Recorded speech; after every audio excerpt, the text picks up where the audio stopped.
Hello everyone. Today I will be presenting a case study titled Bilingual Beginnings, A Family's Journeys Towards a Brighter Future. This project centers on the lived experiences of Jocelyn Cruz.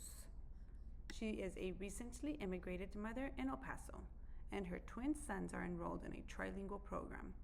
Through interviews and linguistics analysis, I aim to highlight the cross-linguistic elements present in their journey and suggest ways educators can support families like hers. So, the main objective of this project was to understand Jocelyn's immigration journey, her children's experiences in a dual language setting, and how she supports their multilingual development. I also went ahead and explored her personal and professional transition and the emotional and cultural challenges that come with adjusting to a new country and the educational system.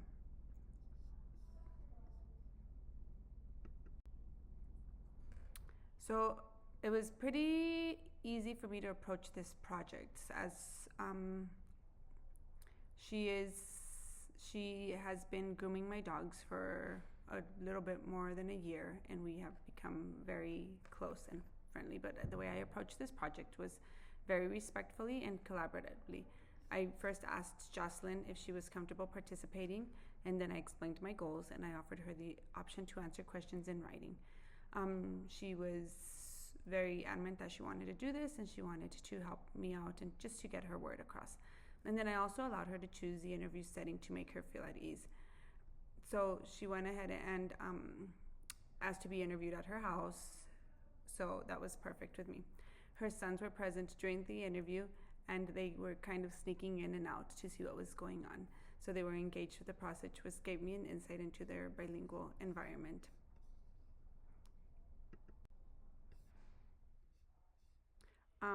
So we have, so her name is Jocelyn Cruz. She is 41 years old. So her grade level completed in Ciudad Juarez. She completed her bachelor's degree as an industrial engineer. Over there, it's not a bachelor's, it's a licenciatura.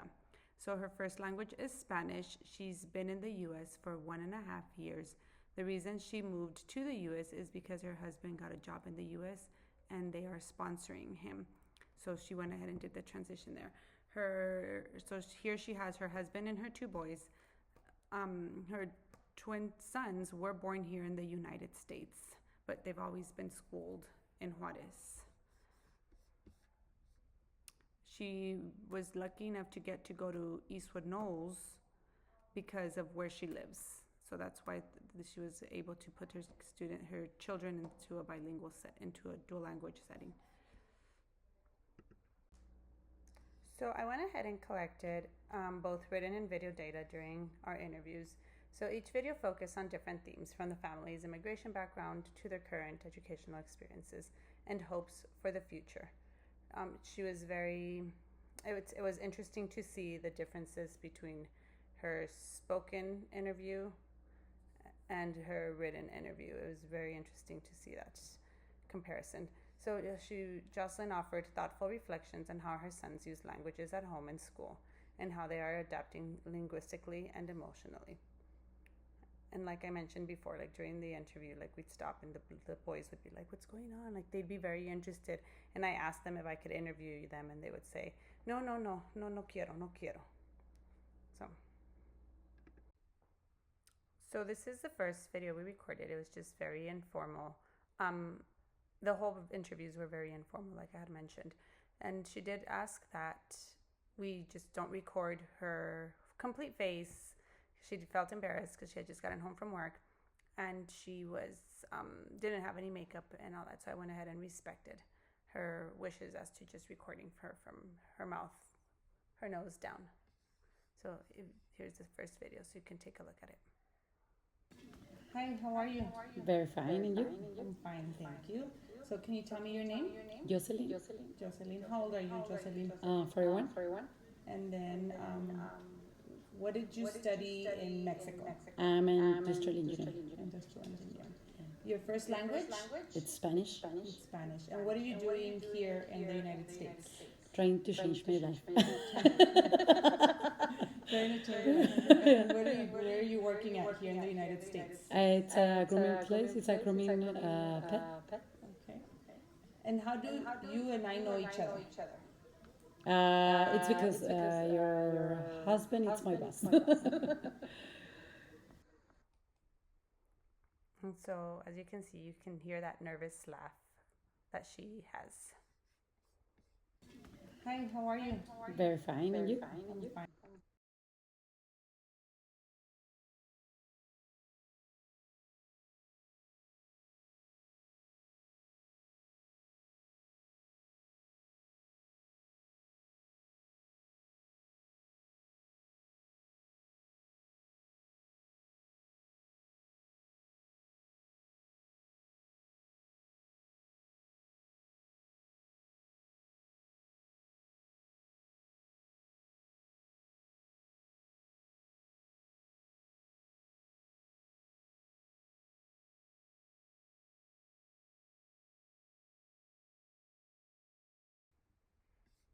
So this is the second video. This is I asked questions about family and immigration, the journey. So the questions I asked was, what were your hopes or goals for your children when you decided to move here? And then the next question was, what was the biggest adjustment for you and your family after arriving in El Paso? So if you want to go ahead, we'll go ahead and listen to this one now. Hey, Jocelyn, I'm going to ask you some questions. The first questions are on family and immigration journey. Okay. What were your hopes and goals for your children when you decided to move here? Well, since the beginning, we changed it for them because I wanted them to learn the language, to learn the English. Also, they born here, so I wanted to change the place to live, and they can live the, how to say it, know the. Ay, ¿cómo se dice en español? Know everything about their country. So the history. I'm sorry. Okay. And the next question is, what was the biggest adjustment for you and your family after arriving in El Paso? I think for me change my work. For my children, stay at a new school with another language. Thank you. Now, So when I did ask her, so she did do the written questions first. She went ahead and filled them out before, and she didn't read them while she was interviewing.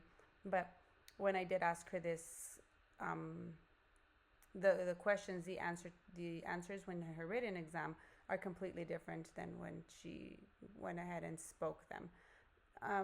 I wanted to see the comparison of how comfortable what she's more comfortable in, whether she's more comfortable in speaking or she's more comfortable in writing, or not so much how comfortable is, how more advanced she is in either in the written or in the speaking part, because sometimes we feel more comfortable or more advanced in one than the other.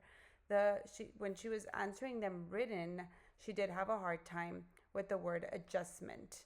She didn't understand it. So written, I had to explain to her what it meant. What was the biggest adjustment for you and your family after arriving in El Paso? So the way I went ahead and translated it to her was, ¿qué fue lo más difícil en ajustarte aquí en El Paso? O ¿cuál reto fue más difícil? Or, I had to tell it to her in several different ways so that she went ahead and understood it. So this third video that I collected, I went ahead and focused on language and education. So the questions that I asked, what languages are spoken in your home now? How do your boys use Spanish and English at home or in the community? Have you noticed any changes in the way they express themselves since starting school here? How do you feel about the dual language program they are enrolled in? And what language do you feel your boys are most comfortable using, and why? Now the second one is going to be on language and education. What languages are spoken in your home now? Always Spanish. Always Spanish. Yeah. How do your boys use Spanish and English at home or in the community? They mostly speak in Spanish, but I think they are trying to do in more English when they're with each other. So Okay. The next question. Have you noticed any changes in the way they express themselves since starting school here? I realized that they know more English because they are understanding more. But and when they are playing, they are saying a few words. But that's the thing that I. So you hear them say a few words in English Yeah. and in Spanish. The next one. How do you feel about the dual language program they are enrolled in? They're the best. I even know that. I even know that exists. I heard about bilingual, but not a dual program. So it's the best thing, the best program. I think. And then they're in a program where they learn 3 languages, right? Yeah, So it's Spanish, English and Chinese. Well, is Mandarin. Mandarin. So what language do you feel your boys are most comfortable using? Spanish. Spanish. Why do you think that? Why? Because we always speak in Spanish. We have to change that, but but yeah, it's their first language. So.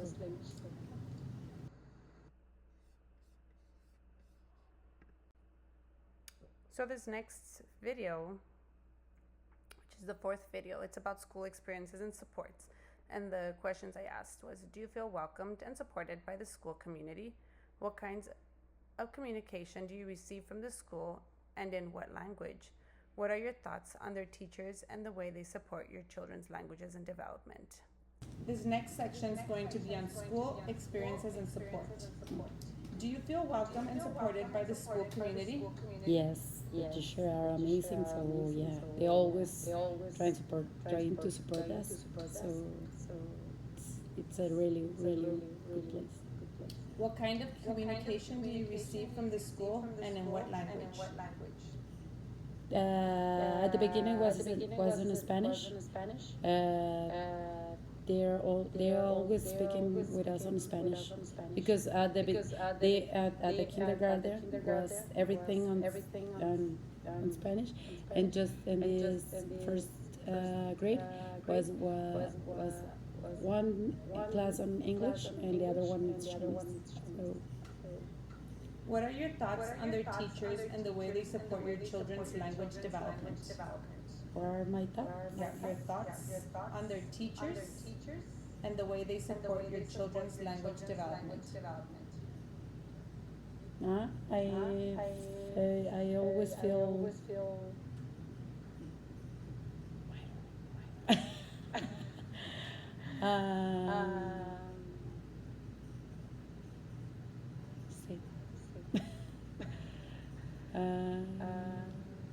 Where am I?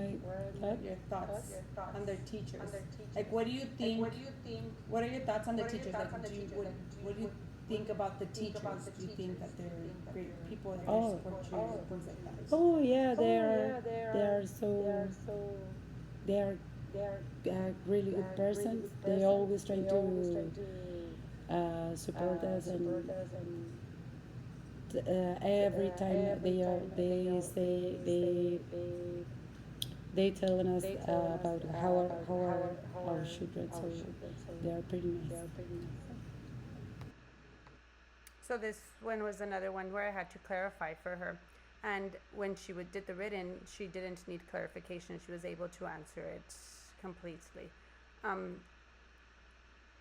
It was really interesting to see how she was hesitant and how she was nervous, and how you can see that nervous laugh come into play.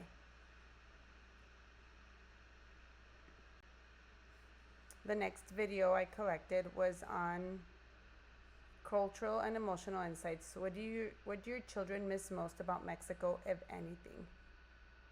This next questions are going to be on your cultural and emotional insight. What do your children miss most about Mexico? I think that the beginning just miss their friends on the school, but now they're used to the new school and new friends. So probably their family, but they they see every weekend. So yeah. What do you miss most about Mexico? My work. Why? I because I I'm gonna cry. No, I were there like 17 years. So it was a really good job. They let me to do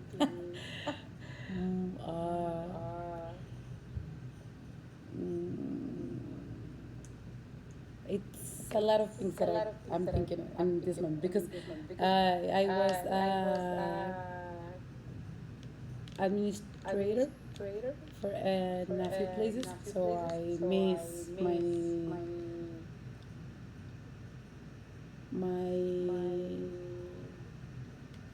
places to work, and I was in charge to many people, so that was amazing.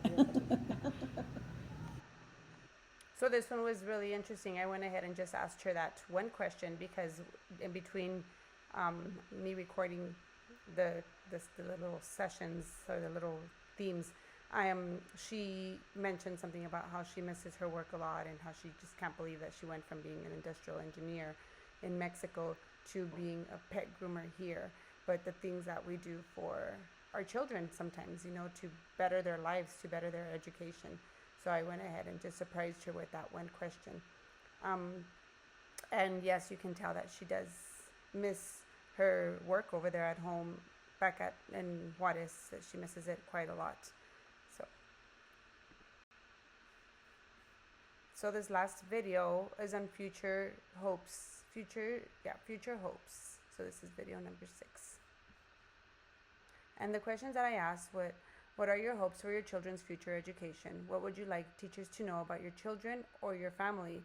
And is there anything you would want to share with other families going through a similar experience? This last section is future and hopes.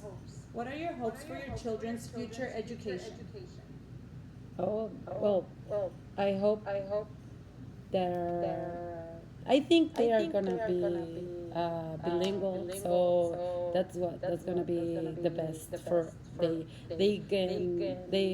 gonna travel and being comfortable with the language. They can work whatever they want, or they study whatever they want, and being a bilingual, so it's gonna be good for them. Anything they want to do. What would you like teachers to know about your children or your family? I don't think they have to know something about us. I think more that I wanna. I just wanna have a good communication with them to know everything about my kids, but know something about us. No, just we are Mexico. Just some things like that. Is there anything you would want to share with other families going through a similar experience? Live live the experience, because it's the best thing I think for my kids. I think it's the best decision that I ever made, that I ever did. But just be patient, and it's gonna happen. There at something nice for them. Thank you very much. You're welcome. So as you can see in all her videos, she has that nervous laugh, the being not confident in speaking. And even though I know her and I know who she is, and I've talked to her in different situations, and she's asked me questions about her school and things like that. So I've pretty much gotten to know her. There's still that nervousness, and when it comes to speaking in a language that you're not comfortable with. So I went ahead and I compared her writing to the answers and her speaking to video 6. So it was very, very interesting to see. So I'm going to go ahead and the cross-linguistic analysis with a theoretical support. So the parents' handwritten response in the interview, they reveal several clear signs of cross-linguistic transfer, particularly between Spanish, which is her L1, and English, which is her L2. So these patterns are not only natural, but expected during second language acquisitions. And they can be understood through the lens of well-established theories. So the first one is Cummins' common underlying proficiency. So according to Cummins in 1981, skills acquired in a first language can transfer to a second language through a shared underlying proficiency. This is evident in the parents' use of cognates such as program, process, and opportunities, all which mirror their Spanish equivalents, programa, proceso, oportunidades. These transfers suggest that her conceptual understanding is intact, and she's drawing on L1 knowledge to express herself in L2. So there was a point in one of the videos that she's like, ay, ni sé cómo se dice en español, o ni sé la palabra en español. So it was interesting to see how she was processing everything in Spanish to English. So I also noticed a lot of Garcia and Wei's translanguaging theory, where the parent states that her children are trying to include the second language when they're playing with each other. So this demonstrated translanguaging, where bilinguals use their full linguistic repertoire, not separating languages, but blending them functionally to make meaning. So this aligns with Garcia's and Wei's assertion that translanguaging is not a sign of confusion, but a pedagogical and cognitive strength that supports language development and identity building. I also saw Krashen's monitor model affecting filter hypothesis. So the parent describes how her children initially felt uncomfortable in English speaking settings but have since grown more confident. This reflects Krashen's affective filter hypothesis, which suggests that emotional variables, so anxiety, motivation, things like that, which they impact language acquisition.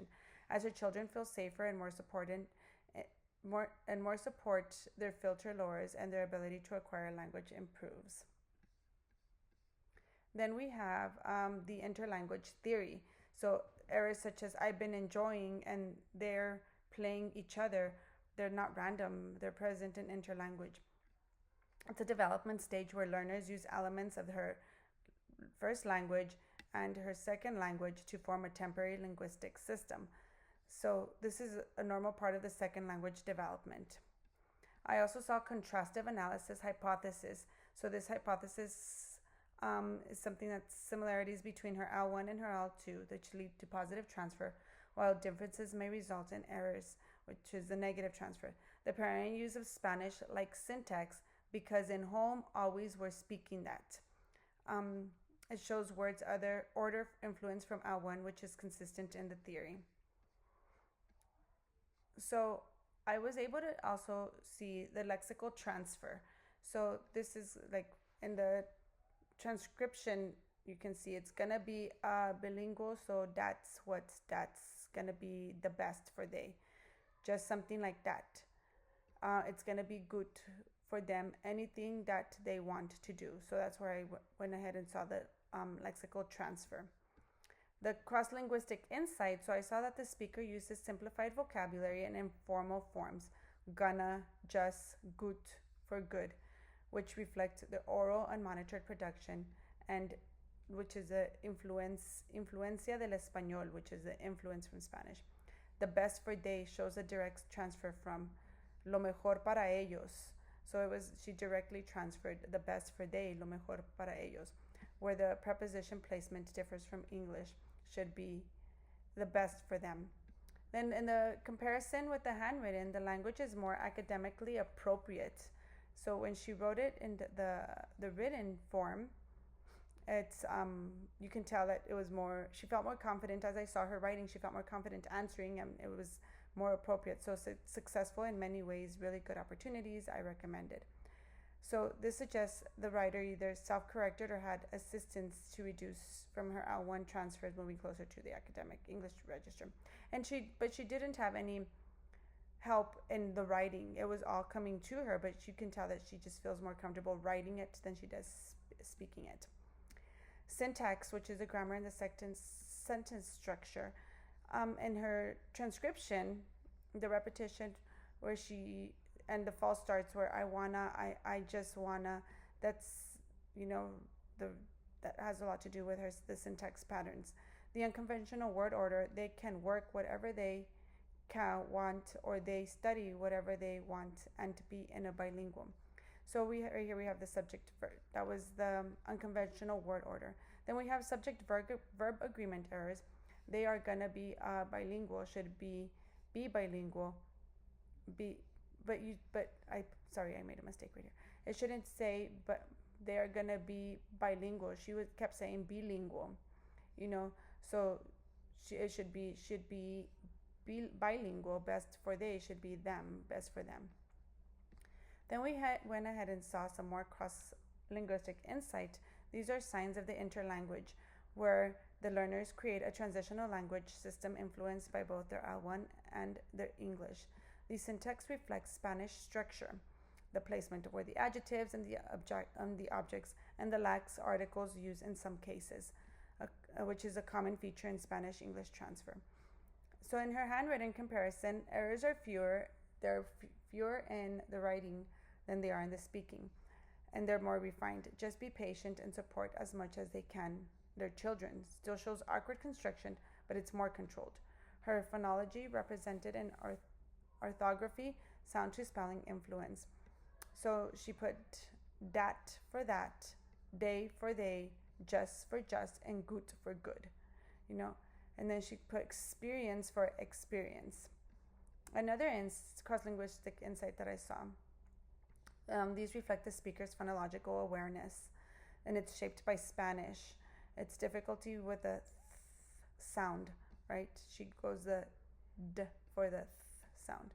And this is a strong example of the phonological transfers where pronunciation differences affect spelling when speaking is transcribed phonetically. In the handwritten comparison, we have corrected spelling is used, we have opportunities, we have support, we have recommended. This suggests stronger orthographic control, possibly developed through schooling or help from an English dominant speaker. Like I said, she had no help from a dominant speaker. It must have been through her schooling or her workplace where she was able to go ahead and have more of the written, more, she felt stronger in the writing. Then we have translanguaging and code switching.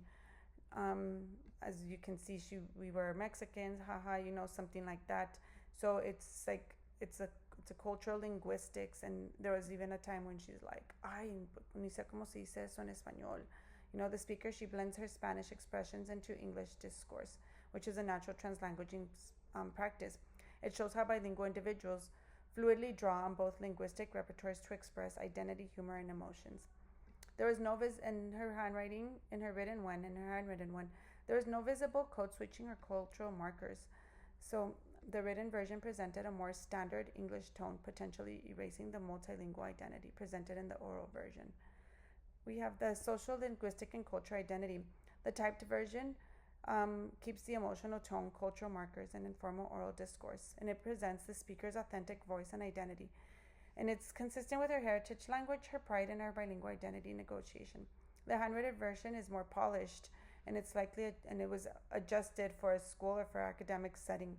It shows the language socialization into formal English, which is necessary, but risks suppressing which authentic bilingual expression. This last section is future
So, through the new eyes, this is the next slide. So, from a linguistic standpoint, Jocelyn is a Spanish dominant in English and learning English. Her children, meanwhile, are emerging bilinguals who increasingly use English at school and code switch during play. They're beginning to understand and produce English more confident, which shows signs of linguistic and affective development.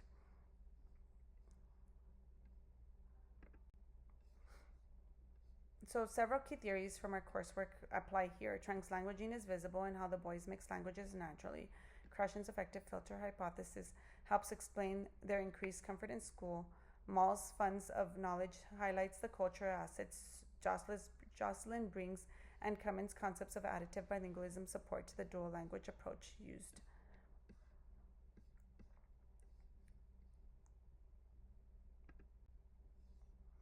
So my action plans includes practical strategies. So this is my action plan for teaching suggestions for supporting linguistic progress. So it includes practical strategies for supporting students like Jocelyn's sons, or maybe even her, in the classroom where teachers can use multilingual word walls and anchor charts. For families, schools, they should send home bilingual material and videos. We are going to be celebrating their bilingualism through activities like language pride days, help students feel confident and included. So one of the things that I would do is I would for sure celebrate their work more and say, look at how much growth they have, and be for them to feel like feel prideful of their work. Another thing is to use more role play drama storytelling so that they can express the second language. Through her writing and speech, we see both positive and negative cross-linguistic transfers. Cognates like opportunities reflect vocabulary transfer. Syntax patterns show Spanish grammar, which is influencing the English. There are also examples of morphological and phonological transfers. Most significantly, translanguaging is used effectively at home, particularly in the children's play.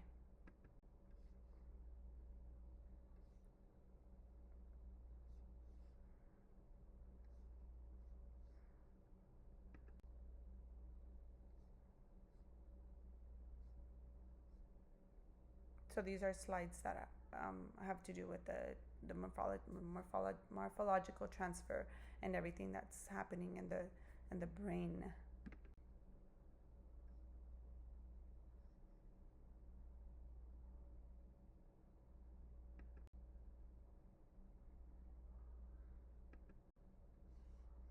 So right here, I went ahead and did a chart. This table, it summarizes the types of cross-linguistic transfers observed. So we have lexical, syntactic, morphological, phonological, and translanguaging. So these elements offer a clear window into the natural process of language development among bilingual learners and the kinds of supports they need.